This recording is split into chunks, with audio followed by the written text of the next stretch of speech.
ሰላም ሰላም፣ ጤና ይስጥልኝ። እንዴት ናችሁ? ሰላም ናችሁ? የቤተሰቦች እንዴት ናችሁ? የረመዳን ስራ እንዴት እያደረጋችሁ ነው? ውሎ እንዴት ነው? ጾሙ እንግዲህ ከተያዘ አራተኛ ቀናችንን ይዘናል። እንግዲህ እንደዚህ እየተጋፈጥነው ነው ውሏችንን። አንዴ ኪችን፣ አንዴ ውጭ፣ አንዴ ፎቅ፣ አንዴ ታች እያለን እንግዲህ እየደከምን ነው። ጾም እንዴት እያደረጋችሁ ነው? እንግዲህ ጾመኞች ሁለቱም ጾም ደግሞ አንድ ላይ መቅጠሙ ስራውን ከባድ ያደርገዋል። እዚህ ጋር እያሳያችሁ ያለሁት እንግዲህ ቤት ውስጥ ከበሉ ከጠጡ በኋላ ደግሞ ለሻይ ቡና ወደ ውጭ ስለሚወጡ ከይመ ወይም ድንኳን የሚባለውን ደግሞ ማታ ማታ እናፈርሰዋለን። ጧት መልሰን ደግሞ እንገነባለን። እንደምታዩት ይሄ ከይመ ውስጡ ነው። እንደዚህ ልክ በቃ እንደ ጎጆ ቤት የተሰራ ነው። ይጸዳል። አይታችሁታል። ወንበሩ ነጭ ነው። ምንጣፉ ነጭ ነው። ትንሽ ነገር ከተንጠባጠበበት ያደክማል ማጽዳቱ። እንግዲህ እንደምትመለከቱት የቤቱ ስራ በጣም ሲያዝለን ይውልና ምግብ አቅርበን ከጨረስን ከበሉ በኋላ 7:30 8 ሰዓት ላይ ደግሞ ለሻይ ቡና እዚህ ውስጥ ነው የሚቆዩት። እንግዲህ ይመጣል። እንግዲህ በጣም ብዙ ጋጋታዎች አሉ። የረመዳን ስራ በጣም አድካሚ ነው እንደሚታወቅ ሁሉም ጋር እና እንደምታዩት እንደዚህ ነው የምቆልፈው ማታ ማታ። ጧት ደግሞ ጠዋት ሳይሆን ያው እንግዲህ ልክ ፍጡር ሰዓት ሲቀራረብ ወደ 5 ሰዓት 4:30 ላይ ይከፋፈትና ሻይ ቡና እንዲሁም ደግሞ ተቀራራቢ የሆነ ምግቦችን ወደዛ እንወስዳለን። ልጆች ይበዛሉ።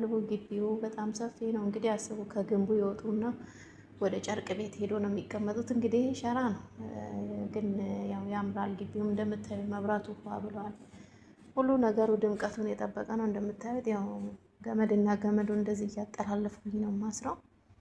እንደምትመለከቱት እንደዚህ ነው የምንቆልፈው ማታ ማታ እና ስራው እንዴት አደረጋችሁ ልላችሁ ፈልጌ ነው። እንግዲህ ስደትን በቃኝ ብላችሁ ወደ ሀገራችሁ ገብታችሁ ኑሯችሁን ህይወታችሁን የምትኖሩ ሰዎች ከዚህ ከስደት ውጣ ውረድ፣ ድካም፣ ልፋት ተገላግላችኋል።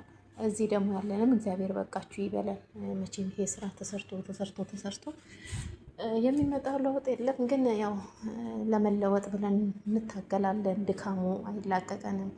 አንዳንድ ጊዜ ታውቃላችሁ ባይመጣ እላለሁ እኔ አንዳንዴ ማለት ነው። ይሄ ጾም ባይመጣ ብዬው ላመኛለሁ። ግን ጾም ደግሞ በየአመቱ መምጣቱ አይቀርም እና እንደኔ ደግሞ በዚህ ወር እኔ እንጃ የሚደክም ሰው ያለ አይመስለኝም።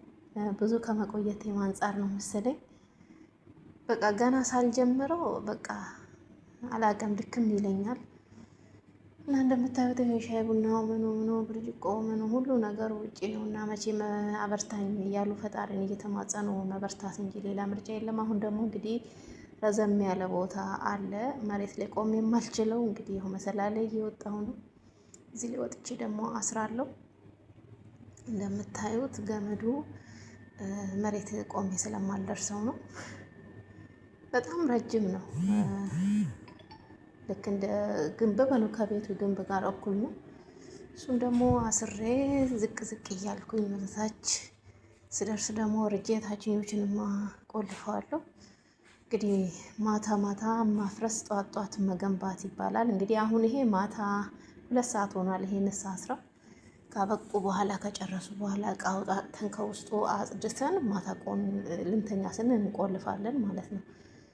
እንደምታዩት አሁን ደግሞ መሬት ሆኜ ደርሼ የምቆልፍበት ጋር ስለደረስኩ እንደዚህ እያደረግኩኝ እየቆለፍኩኝ ነው። እና ሰዎችዬ እንዴት ናችሁ? የረመዳን ስራ እንዴት እያደረጋችሁ ነው? በተለያየ ሀገር ያላችሁ ስራ የሚበዛባችሁ አናሳ ስራ የምትሰሩ ትንሽ ስራ የሚባል የለም በዚህ ጊዜ በረመዳኑ ሁሉም ጋር አንድ አይነት ነው። ትንሽ ቤት የተባለውም ከባድ ነው። ግን ብቻ ሁሉም ደግሞ ፈጣሪ ጉልበት ሰጥቶ አበርትቶ ደግሞ ስራውን በሰላም እናጠናቅቃለን። ይሄ ነው ደስ የሚለው ነገር። እኔ እንደውም ዛሬ 4ኛ ቀኑን ሳስቆጥር በጣም ደስ ብሎኛል። በተለየ 1ኛና 2ኛው ቀን በጣም ከብዶኝ ነበረ። ተመስገን እንግዲህ እግዚአብሔር ላይ ያስችል አያመጣም እና እንግዲህ እንደምታዩት ግጥም ብሎ ነው የሚቆልፈው። እየተቆለፈ ነው። እየጠየቀችኝ ነው እና